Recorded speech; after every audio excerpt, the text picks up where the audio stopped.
Months without payment, what would you do on the surplus cash calculation, Peter? What would you say they should include as a receivable there? And of course, payables go hand in hand depending on which end they're on. Well, all right. So first, technically, the answer is up to 60 days, or what you expect to receive within the next 60 days. And that might be your best estimate. Yeah. So here's the thing.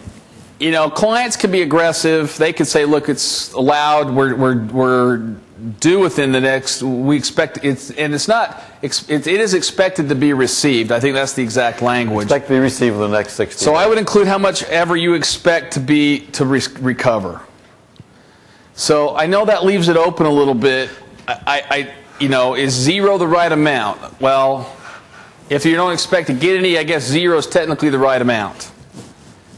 I hate to tell the client that, of course, because then all of a sudden 8 months come in, and they got to wait another 6 months for the, or so many months for the calculation. Right.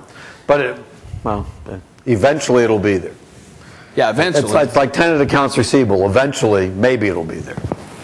Well, that's why they've never allowed us to put tenant receivables there, because you could never tell how much was going to be there. Maybe it'll get there. So won't you normally be calculating this 60 days after the year end anyway, so you'll know whether or not it's been received? That's what I was going to say. Oh, okay.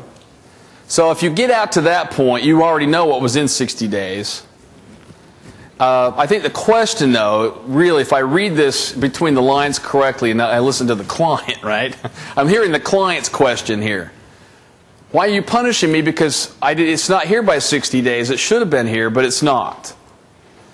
And I'm going, well, you know, I feel your pain.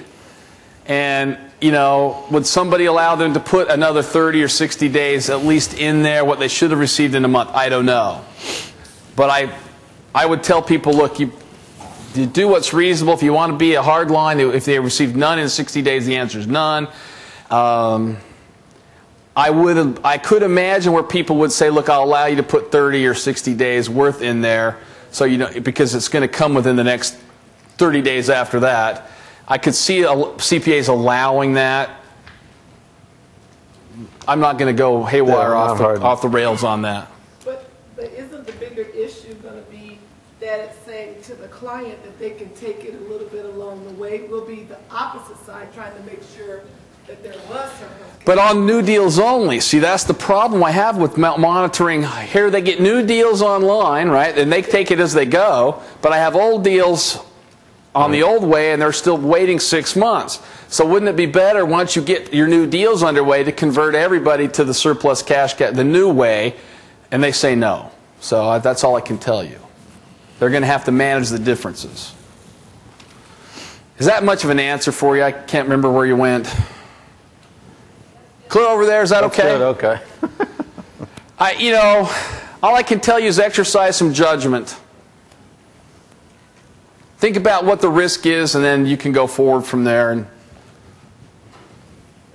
if the client wanted to take me to the mat on everything, I might not be at zero, but I probably ain't going to be at 8 months worth either, if they haven't had it by then. So, okay, Peter, we ready to advance the slide? I don't have the list. Oh, it's there on the paper. Here's the list. Yes. Actually, I have a question on this topic.